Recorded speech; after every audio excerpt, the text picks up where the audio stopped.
మూడు పండుగలు దేశం మొత్తం ఒకే లైన్ లో నడుస్తాయి. మొత్తం అంతా కూడా ఎక్కడ చూసినా కూడా, ఏ ప్రాంతంలో చూసినా కూడా గణపతి చూస్తే అందరికీ కూడా ఏంటంటే చాలా తక్కువ ఖర్చుతో ఎక్కువ ఫలితాన్ని ఇస్తాడు. రోడ్డు మీద వెళ్తూ వెళ్తూ అది పనికిరాని చెట్టు అనుకుంటాం, అదే పనికొచ్చే చెట్టు. అది ఉత్తరైన అవ్వచ్చు, గరిక అవ్వచ్చు, మారేడు అవ్వచ్చు, లేదంటే కనుక మర్ర అవ్వచ్చు. 21 ఆకుల్లో ఏదైనా అవ్వచ్చు. అది తీసుకెళ్లి దండం పెట్టేవారుకో, పోలే వీడు నా వాడు, వీడు దొరికింది పెట్టాడు, కానీ నా వాడిని అనుగ్రహిస్తా అని చెప్తే తప్ప ఆగ్రహించాడు గణపతి. కానీ మనస్ఫూర్తిగా చేసేది గణపతి దగ్గర.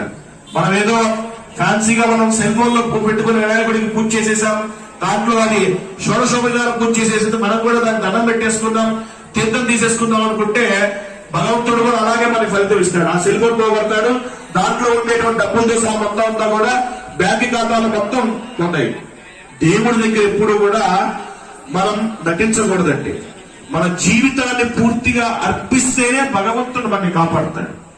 లేదంటేనా ఎలా ఉంటున్నాయి అంటే 4 గంటలప్పుడు చూస్తే, ఇప్పుడు ఇందాక బాబు గారు చెప్పారు, నేను చెప్పాను, పట్టా మీద ఎవరు కూడా దీపం వెలిగించద్దు అని చెప్పింది. 4 గంటలప్పుడు చూస్తే మొత్తం గుడంతా కూడా ఏంటంటే నీళ్లు, వర్షం. మీరందరూ చూసే ఉంటారు, ఇంట్లో మీ ఇంట్లో జాగ్రత్తగా ఉంటారు. కానీ ఇక్కడ నేను విద్రోహిక మహాలక్ష్మి ఆరాధన ఉంది కదా, ఎలా చేసుకుంటాను గుళ్ళు, ఇలా వర్షం పడితే మనం త్వరగా వెళ్ళాలి. గుడంతా మనం క్లీన్ చేసుకుంటే కదా మనకు ఉంటుంది. మన ఇంట్లో అయితే అట్లా వదిలేస్తాం మనం, చెప్పండి. కానీ ఇది మనది అనేటువంటి భావన మీలో ఎప్పుడు వస్తుందో ఆటోమేటిక్ ఏంటంటే భగవంతుడు మీ ఎంత ఎప్పుడంటే ఇప్పుడు ఉండడా అంటే ఉంటాడు, కానీ ఏంటంటే ఆలోచిస్తాడు భగవంతుడు.